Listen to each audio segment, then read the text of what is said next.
Hey, this is Jason Kleberg from the Force 5 podcast, a show that forces a guest to come up with a movie-themed top 5 list topic, and then we reveal our picks on air. Top 5 heist films, top 5 tearjerkers, top 5 movie dogs. Every show you'll be asking yourself, what would be on my list? Guests include directors, screenwriters, actors, podcasters, musicians, authors, and even a professional wrestler. Subscribe to the Force 5 podcast, and you won't just be a listener, you'll be a list nerd. The Force 5 podcast, available wherever you're listening now.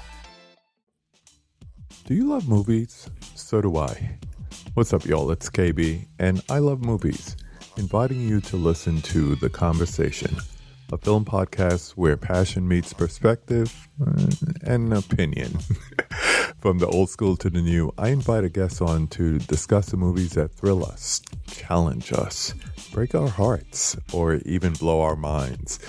There's always new episodes dropping wherever you get your podcasts. So join the conversation. We don't just watch movies. We love talking about them too.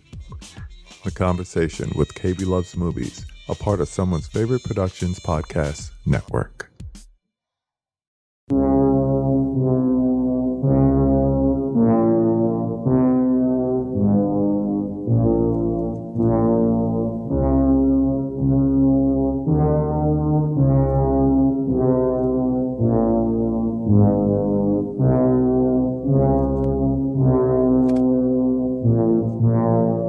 Welcome to Wake Up Heavy, the world's greatest horror movie podcast. I really like how Cleo can't contain her laughter while saying that line in the new intro. Mocking her old man already. Hello and welcome to Wake Up Heavy Recollections of Horror. This is Mark Begley, your host, and today is the introductory episode on the Spotlight series on Stephen King movies and books. I'm going to start a lot of this at the beginning. Why I'm doing this intro episode is because the books came first. And I was very obsessed with Stephen King's writing for, I would say, a good 7 or 8 years. Most of my teenage years, until I discovered Charles Bukowski at about age 18 because of the movie Barfly. That's a whole other story. And that kind of led to other literature, other movie. This is all, I've mentioned before where I kind of stopped watching horror religiously and got into cult movies and art movies and foreign movies. Sort of the same thing with books. I read Stephen King voraciously for a good number of years, reread novels, reread short story collections, and then my interest waned considerably around 1987. And for anyone who hasn't figured out or caught my references to my age, I am 50 years old. In 1981, I was 12 years old, and that was when I started reading Stephen King. I always lowball this a little bit. I may have been 13, but for some reason 12 sticks out in my head. And I remember being chided in 7th grade English for reading one of his books, and that may be a fake memory, false memory, but that's what I'm going with. By 1981, King was firmly established as the master of horror. He had published 7 books, 6 novels, and the short story collection Night Shift, and they had all sold millions of copies, and there had been 2 movies and 1 mini-series, so he was already becoming ubiquitous in the horror community.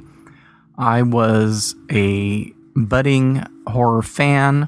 I had spent my Saturdays during the summer watching The Creature Feature. I would catch spooky movies on TV during the week, either TV movies like Dark Night of the Scarecrow, which came out in 1981 and scared the poop out of me when I was a little kid. I have since rewatched it 2 or 3 times. It's not scary, but it definitely has a creepy vibe to it. I remember catching movies like Audrey Rose and The Reincarnation of Peter Proud, which both deal with reincarnation, oddly enough. But I have a real vivid memory of seeing The Reincarnation of Peter Proud at somebody else's house. My parents must have gone out with another couple and left me and my sister with their kids and a babysitter, although for some reason, I don't remember my sister being there. Again, this could be another false memory, but I do remember watching the movie on a really small, like 15-inch TV in somebody's study. And it was a small little house in a real neat little neighborhood. It was very different than our neighborhood. I don't know why I remember that kind of stuff and why I can't remember the other things, like whether or not my sister was even there. But that movie creeped me out too. And I just happened to watch it, I think last week for the first time in, God knows, at least 30 years. And I was probably reading slightly spooky stuff. I didn't get into the Hardy Boys, but I did read The Three Investigators in elementary school. And those were mysteries, but they always had a little kind of spooky tinge to them. Now, I didn't read Hardy Boys, but I did watch the Hardy Boys Nancy Drew Mysteries. And this was like 1977 through 79, so I was between 8 and 10. And those were a tad bit creepy, a little bit of gateway horror there, I think. And of course, a lot of the Disney movies had spooky bits. Plus, there was always a creepy section to Fantasy Island. I think there were two or three stories on those. And one of them was always kind of spooky, and I remember looking forward to the spooky ones. Oh my God, I just was reminded of this recently. On Twitter, somebody was posting, this was a while back, but somebody was posting kinder trauma type stuff, and they mentioned an episode of Little House on the Prairie, which I didn't remember, but it made me think of their Halloween episode. And again, this was around that same time, maybe even earlier. But one of the Ingalls girls is peeking through the window of the store owner with the snotty kids, and it looks like he has chopped his wife's head off with a sword, and it's actually a prank on, I don't know if they've been doing naughty stuff or something, and it scared the living shit out of me. That was a very traumatic moment. I think that, like 7, 8, or 9 years old, and just blew my mind. Plus, horror comics, which I have a whole story about on the blog, which I will link in the show notes. I'm reminding myself right now by saying that on the episode. And I think before I even read any Stephen King books, I had read Flowers in the Attic by V.C. Andrews. And this, much like the story about the comic book, happened on a trip to Portland, Oregon. My mom's family all live up there, and we would drive every summer to visit, and it is a long drive. It's long enough to where you could pretty much finish a whole paperback novel. I think my sister read it or had been reading it and finished it, and I borrowed it and read it during that trip. One thing about my family is that we didn't go to the movie theater very often. We went to the drive-in. And I've never really been nostalgic about drive-ins, but all of a sudden I'm feeling like that is the best, other than sitting on your butt at home. That's the best way to watch a movie. You're encapsulated in your own little space. Bring your own food. You don't have to bother with loud families, crying babies, stinky food that people sneak in, cell phones, blathering idiots, and all that stuff. Man, I wish they hadn't died out. So I think this had more to do with my dad. I think he hated going to the movie theater. This will come up in one of the later episodes here because we did drag him to a Stephen King movie at one point, and I don't think it changed his mind about going to the movies. When we were little, though, my mom took us to Disney movies, I'm sure, and dropped us off with friends and that kind of stuff, but it wasn't a family event.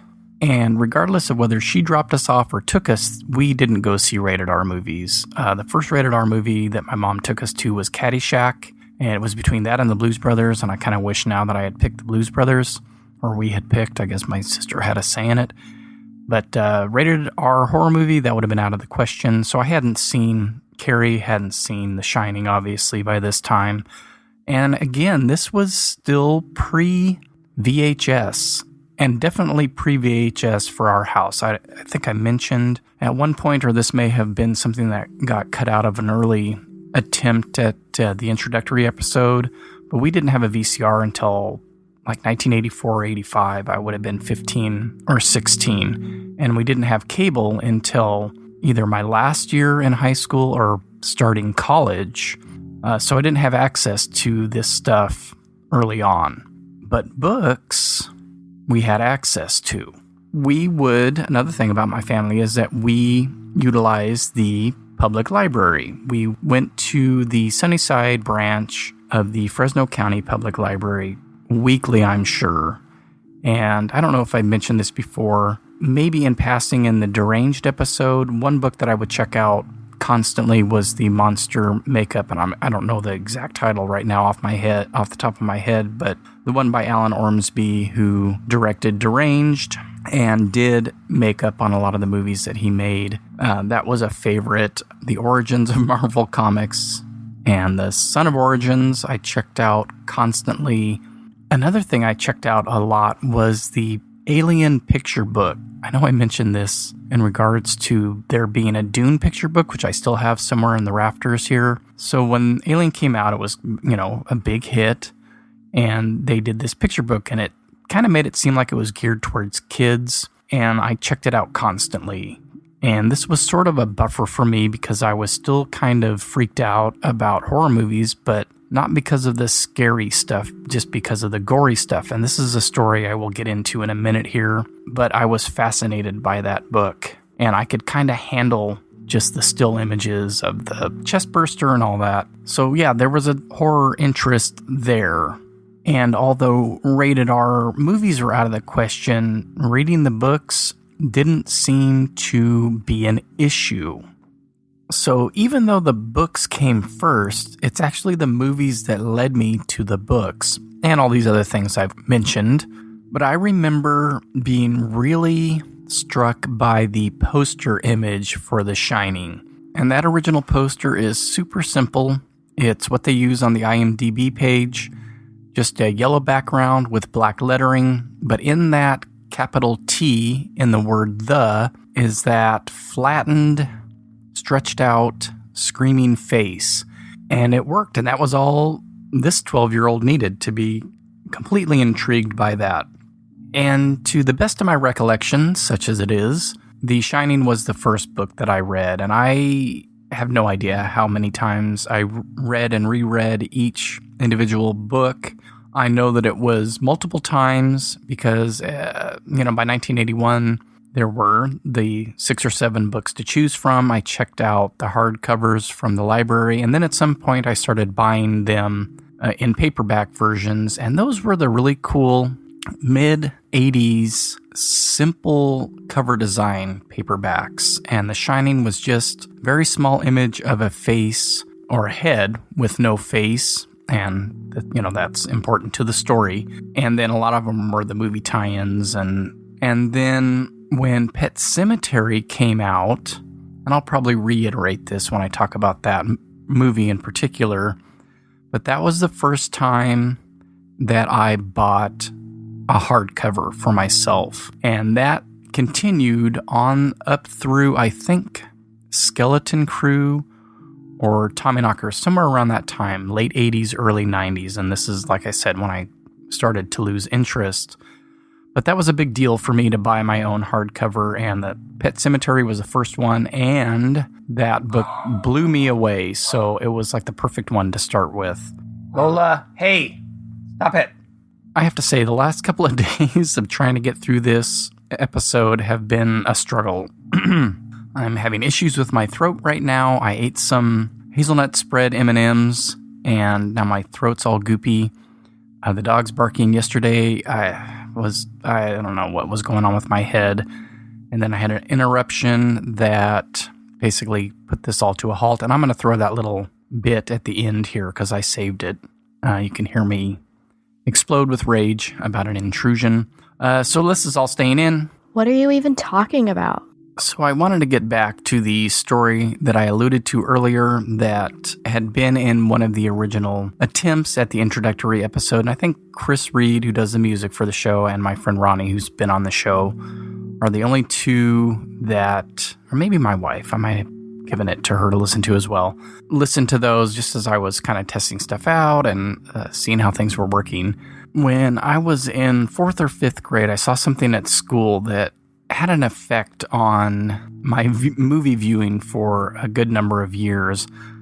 I had gone up to sharpen my pencil, and at our school, Easterby Elementary, the north-facing walls were just basically all window up until about waist high. And from the side of the school that I was on, the windows looked out onto the courtyard and to the outdoor hallway across the way where the other rooms' doors were. I was up there sharpening my pencil, and there was a kid walking toward the bathrooms.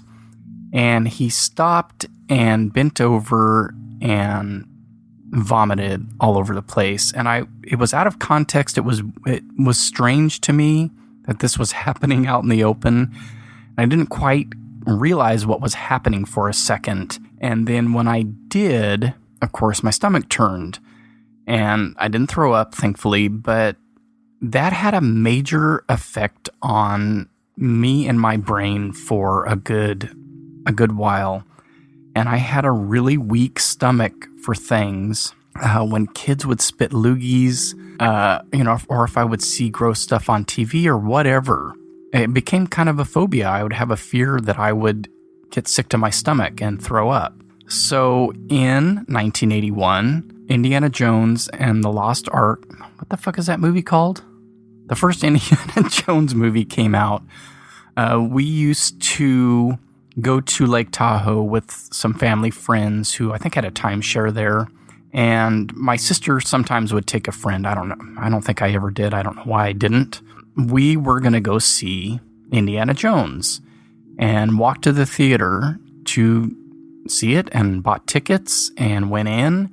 And I had heard about the face melting scene. And I got very concerned about it and how I would react during that scene. So concerned, in fact, that I got up and left and walked back to the condo. I don't know what excuse I gave my sister and her friend, but at 12 years old, on my own, I walked back by myself. Thank God there wasn't a Lake Tahoe Strangler or something at the time. I walked back, and I think my parents and the older people were gone, so luckily I got back into the condo somehow. Maybe they were there, I don't know. My memory is for shit. And then the very next year, Poltergeist came out, and my mom took us to go see that. And I had heard, again, very similarly, about the face peeling scene. And so I was anticipating that and thinking, what am I going to do?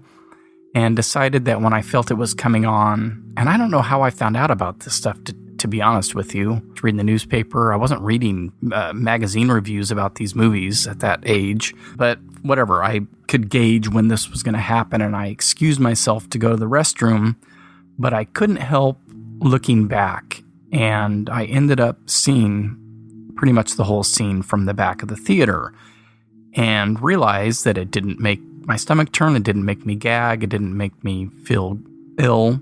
And that was sort of the turning point. Oh, I can handle this. It probably didn't help that it was obviously fake and not the best special effects in the world. But after that, I was off and running with horror movies. Between 12 and 13 was a big growth in my horror movie viewing. And all that really is a lead up to the episodes themselves. And once we started watching horror movies over at a friend's house, I was good to go. That stuff wasn't going to gross me out. I wasn't going to get sick to my stomach. Stephen King movies were definitely heavy in the rotation. And I think what I'm going to do is I'm definitely stopping at a certain point, and that will be late 80s. And I will probably split it up into about 3 or 4 hopefully shortish episodes and talk about 2 or 3 movies per episode. That's kind of what I'm looking at here for structure. And I think I'm going to go in the order of the books themselves, because trying to figure out which movies I watched first and when, and that would just become too confusing for me and for listeners and too convoluted.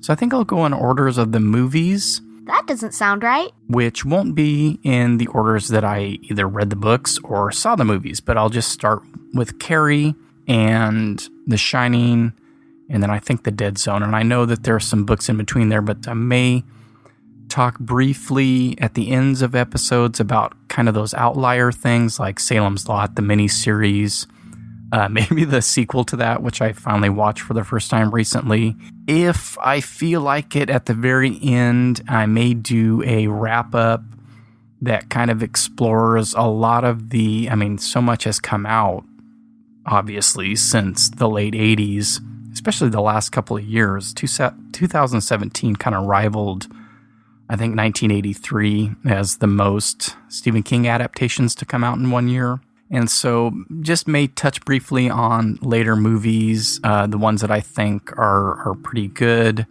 the ones, especially from the 90s, and especially from a certain director that are total shit, Frank Darabont movies, all that stuff.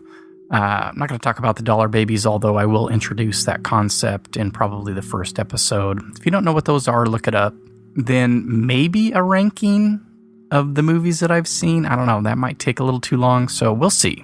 For the main movies of the early novels, that's what we'll be hitting on with 2, 3, or 4 episodes, and they're just going to come out when they come out. I do still have the Haunting of Julia special episode on the books, so that will be happening sometime probably in September. And then I do still have an idea for the last Why Didn't I Rent This for this volume, and a couple of other ideas. So that should take us into September, possibly October. Oh, and the other thing I realized is that Chapter 2 is coming out on September 6th, so this was kind of good timing on my part. And then I wanted to put a shout out to The Nightmare on Film Street. I realized sometime this last week that they are focusing on Stephen King right now as well. And so I'll link maybe their website, and they do articles and they have a podcast. So I think they're kind of doing Stephen King on both platforms. So I will link to them as well.